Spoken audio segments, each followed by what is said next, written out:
সন্তানের কাছে তার প্রথম শিক্ষাগুরু হচ্ছে তার মা। হ্যাঁ, তার মাই হচ্ছে তার প্রথম শিক্ষাগুরু।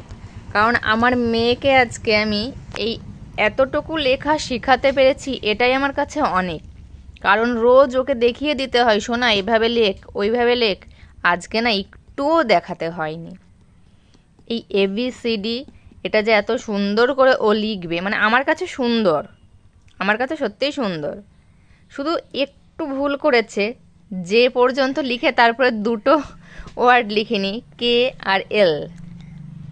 তো যাই হোক, এই যে শোনো দেখো, এই যে দেখো, দেখো, যে তারপরে যে K হবে L হবে, এই দুটো লেখনি। তো যাই হোক, বলছি তাকাও, তোমাকে আর দেখাতে হবে না তো সোনা? তুমি এবার থেকে সব পারবে তো? ঠিক আছে, আর একটু লিখে নাও।